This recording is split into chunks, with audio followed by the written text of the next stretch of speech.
Good day and welcome back to my YouTube channel. So this video is going to be coming out after my discussion on progression for for battle cruisers and your progression into T7. So before I get into the topic of this video, let me ask you to please leave a like, or please leave a like, comment, or subscribe to my channel. And if you dislike the video, please leave a dislike and a comment so that I know where I'm going wrong. Okay, so getting into the topic for this video.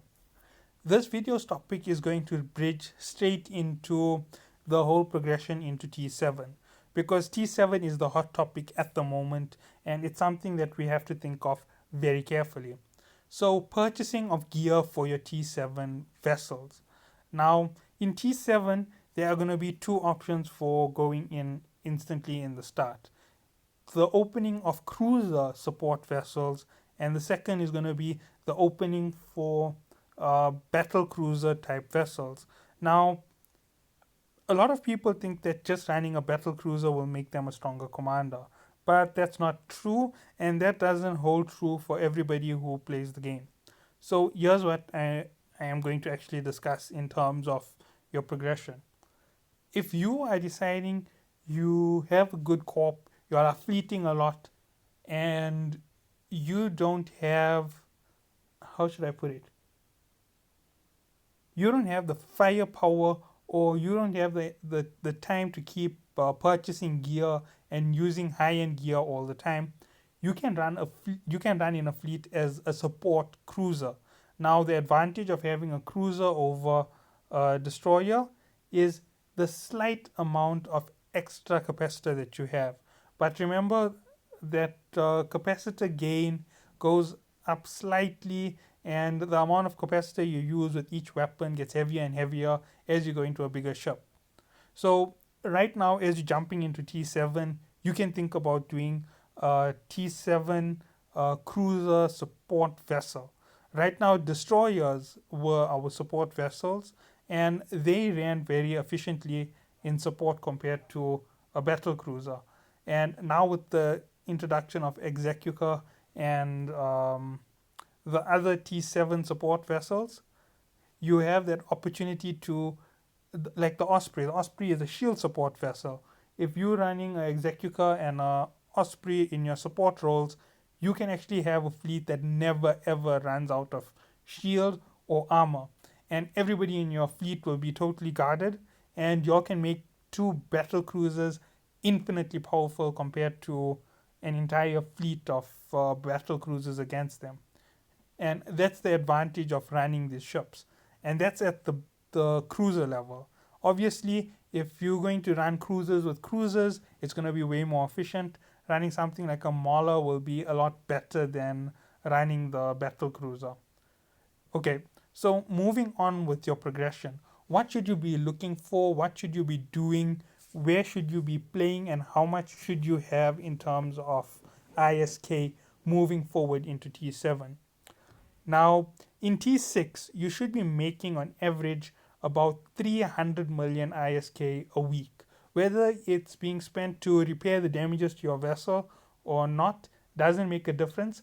Your average income should be around 300 million ISK a week. Now, that's for the low end. And for the stronger, better players, your estimated ISK income for a week should be somewhere near a billion ISK. And it may seem like it's a lot, but it isn't. And the reason why it isn't is you are actually running into heavy missions, you're taking massive amounts of damage, you're repairing your vessels, you're fighting PvP more, you're interfering with higher level fleets, you're trying to hit those T10 dead space anomalies, and those are the things that you need to be thinking about. You need to be going all the way up to T10. You need to be ready to fight there if you're doing that billion a week. So what does that mean overall in terms of what you're going to be doing in this period jumping from T6 into T7? You now need to form permanent fleets.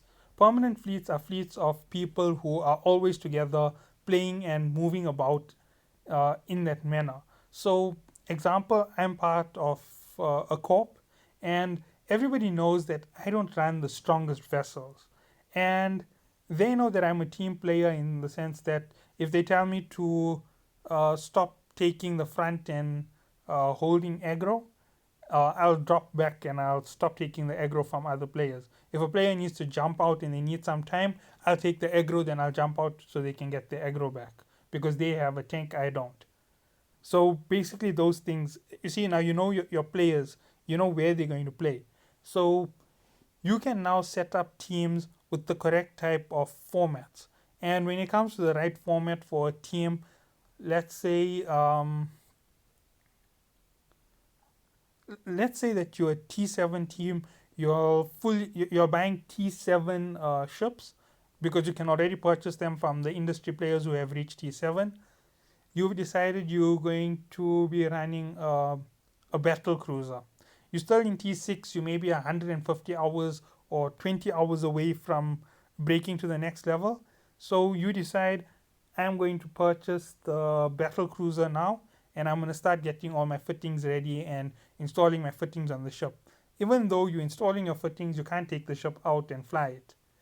So, what are you going to need to purchase? So, the first thing you're going to think about is your weapon slots. If you are going with the drone vessel, you get 3 weapon slots. If you are going with the regular vessel, you get 6 weapon slots. So, if you are going for 6 weapon slots, you're going elite.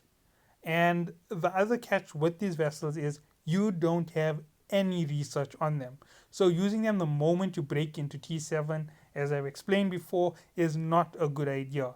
They're going to seem like they are weaker than your cruisers. I suggest mastering your cruiser first, all the way down to expert, and then getting into your battle cruiser. It may seem like it's a waste of money or a waste of ISK, but it's going to help you overall in your gameplay. The battle cruiser still has a massive role to play. You do high amounts of damage with your battle cruisers. They faster, they evade more damage, they last longer in battle. And going in with a brand new battle cruiser, you're going to take higher damage. You're going to inflict less damage on faster vessels. You're going to be ticking away at vessels with a weak ship. It's like running the trainer all over again. And a lot of players don't want to go back to the trainer. I run trainers because they are efficient in terms of cost. And that's basically where I am. And I purchase Plex all the time. That's how come I run through my 300 million ISK so quickly. Actually, in the past week, I think I've spent 250 million ISK. And that's how it goes with spending in this game. 250 million was spent, 100 was spent on getting a ship, about another 100 was spent on um, outfitting my other vessels, and another 50 million was spent on buying rigs, even though I haven't used those rigs as yet. So, progressing forward into T7, you are now going to be thinking about finding higher level Inquisitors. Now, the Inquisitors you're looking for are going to be things like Inquisitor level 8. Now, I know that I haven't ever discussed it, but I have interfered with level 8 Inquisitors before because my battle cruiser at the trainer level was capable of evading the battleships, the battle cruisers. And the battleships in there, if I'm correct, I'm not sure if they're battle cruisers, I think they're battle cruisers, not battleships. But I was able to evade them very easily and they barely damage me. When I'm giving them high orbit and they hitting me, I'm only taking something like 0.2% of my shield per hit. And I can take like 10 hits, and their shield is already gone by the time my shield has taken enough damage for me to actually worry about it. At which point, it's like something like a 40% damage on my shield. I activate my shield regen, I drop my capacitor to something like 40%, and then I start orbiting and taking out its armor. And once its armor is gone and its hull is destroyed, I get my reward from it and I'm happy to fly off. And that's the thing. Nobody realizes that cruisers have that type of advantage over battle cruisers. But the battle cruisers, if they catch you with something like a web of fire, or if you get too cocky and you get into that close range on the vessel with something like a torpedo launcher, they can web of fire you. And I'm not sure if any of the enemy Inquisitors run double Web of Fires or triple Web of Fires, but if they can do something like that, there you're going to take full damage. And they're just going to rip you to pieces. And you don't want to be running that same setup in the start, because if you are running 3 Web of Fires, your capacitor is just going to drain out completely on you, and you're going to need to fall out of the fight to recharge all the time. Even my current setup with an efficient rig on capacitor is not helping me with my Navy issue vessel against heavy energy drain when it comes to enemies. Okay, so moving forward, let's talk about your progression on research. So when it comes to your SP research, where are you going to be focusing and what are you going to be completing at this point for your military commanders? This is a military video, it's not an industry video. I will talk about another, actually I'm not going to talk about industry again in my discussion about how they should progress in missions. I also explained that they should be progressing in their research over jumping over to military. So you as a commander in the military section, where are your research upgrades going to be going? So whatever I show in terms of missiles, retranslate it to your weapon type. And remember that if you are drone main, you are going to change your weapon to your drone and your drone to your weapon. So that's the way in which you're going to refer to this research. So I'm going to go down to medium. I'm not interested in small. The reason is, even though small ships have that massive advantage in terms of speed, they're not going to hold that advantage over every single vessel. So let's look at it. I'm almost ready to complete advanced in terms of my medium torpedo launchers. Everything here is almost ready to complete advanced. As soon as this advanced medium missile launcher upgrade completes, I'll be one away from having advanced on both of them. And expert will cost me 43 and 31. So 74 million ISK needs to be set aside for opening up my expert upgrades. And do I have to think about large? No. Large will only open for me at T8. Oh, okay. I actually thought it was a T9 vessel because progression would have basically seemed that it's moving that way. So at T8, you're most probably going to get battle cruisers. So moving through T7, you want to be an expert with medium weapons. So let's go down to your drones. Now, when it comes to drones, most of us aren't going to be using small. Using a small drone on a small vessel isn't going to be anywhere near as efficient as running it on a battle cruiser or a battleship. Now, when it comes to large weapons and large cruisers, your large drones will have the same advantage as your lower level ships. The drones have all the advantage. Your battle cruiser has to be a tank. Okay, so in terms of learning my drone skills, as you can see, I am nowhere near ready to advance in them.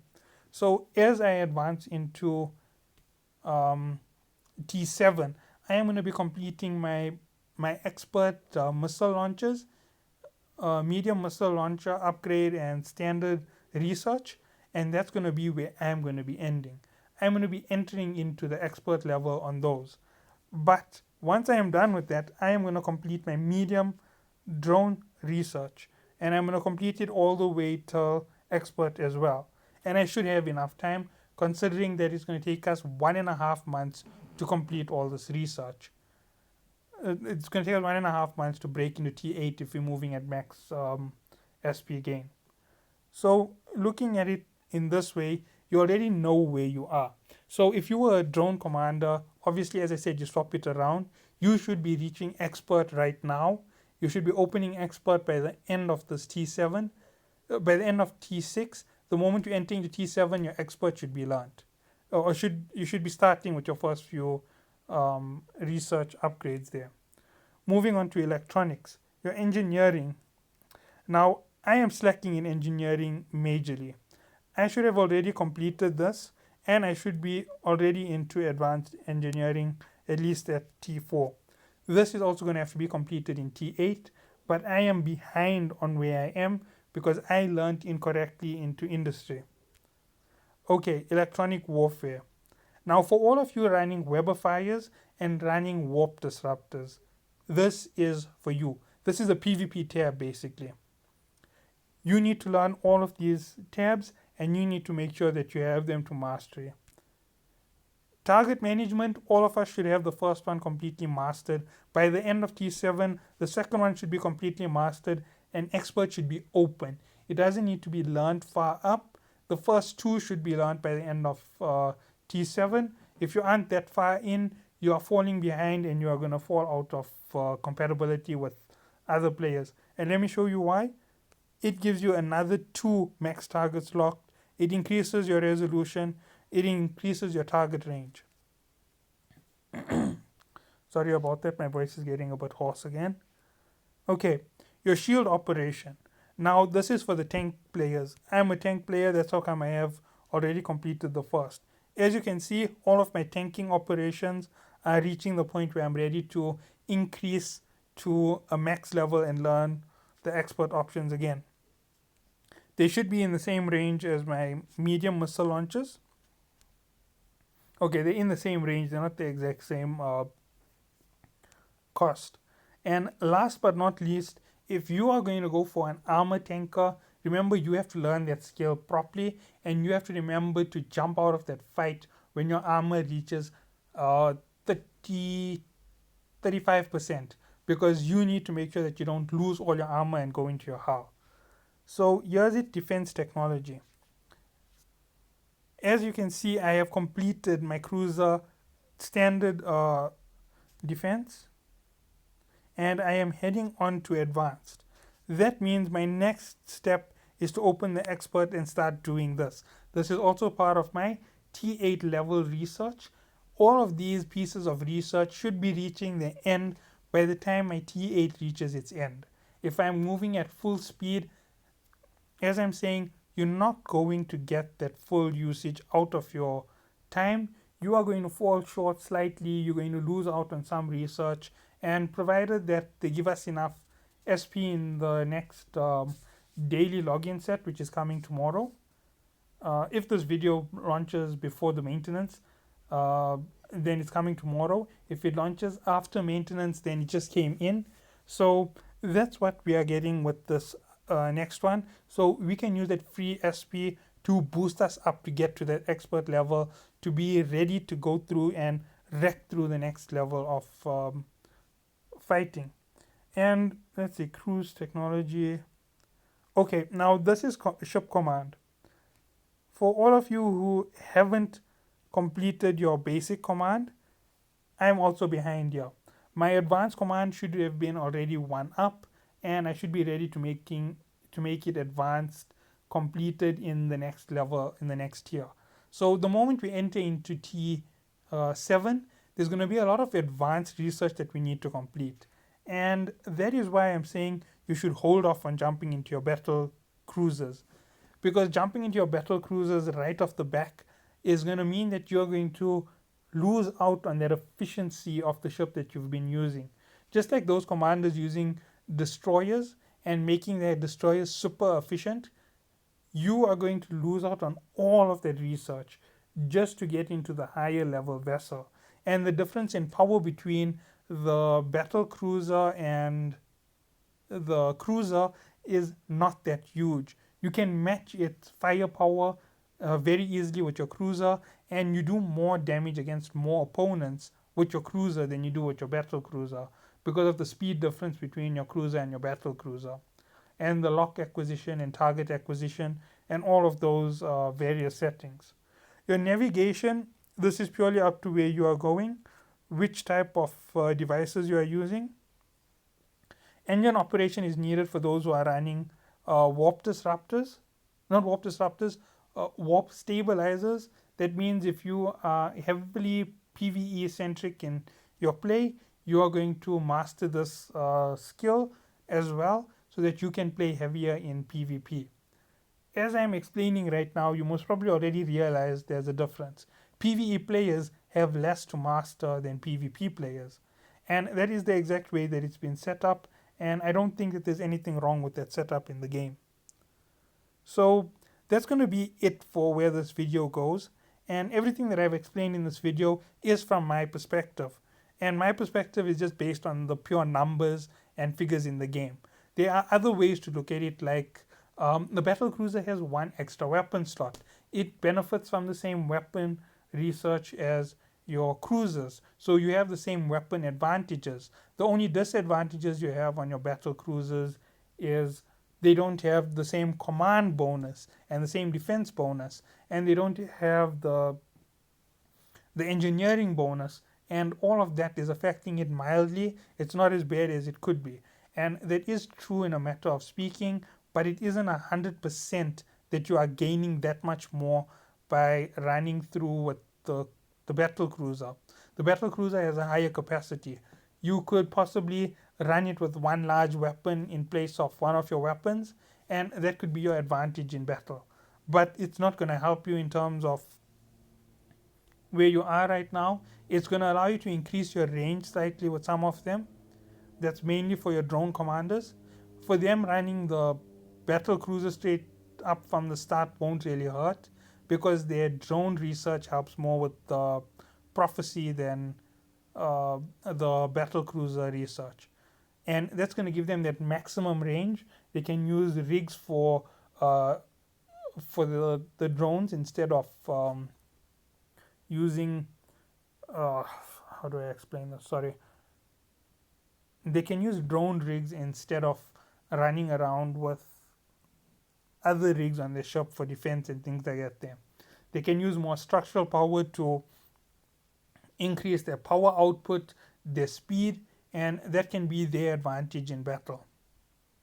So that's going to be about where I'm going to stop, and that's how I'm explaining where you should go as a commander in the game into T7, where you should be focusing, how you should be focusing, and industry mains are still going to be focusing on mining. They're still going to be focusing on reverse engineering, manufacturing, and even though they are reaching the end of one or two of them, remember, every single manufacturing individual, there's more than one faction for you to learn.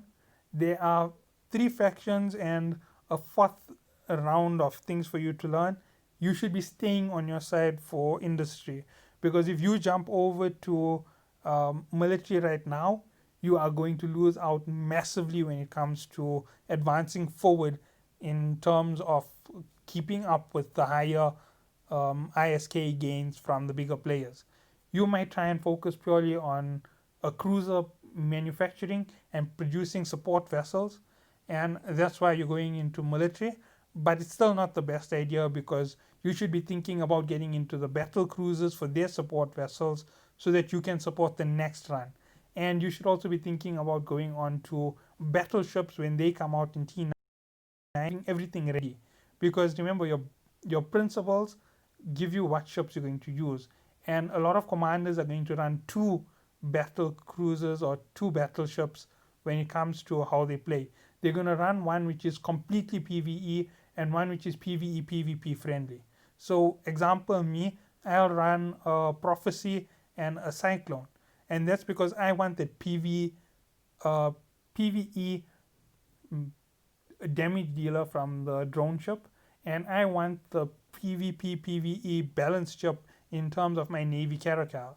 Sorry, not Caracal, in terms of the Cyclone. It can do missile damage, and it has more weapons that can't be taken out. And even though it has a drone, I'm not going to deploy that drone unless it's going to help me in the combat.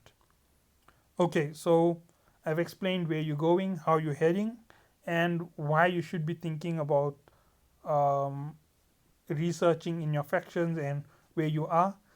Jumping from research to research is absolutely going to kill you if you're going to do that in the game at the moment. Like I showed you, my research is a bit scattered in terms of where it went in the start. I didn't know what I was doing. Now I know what I am doing, and I realize how much I've lost.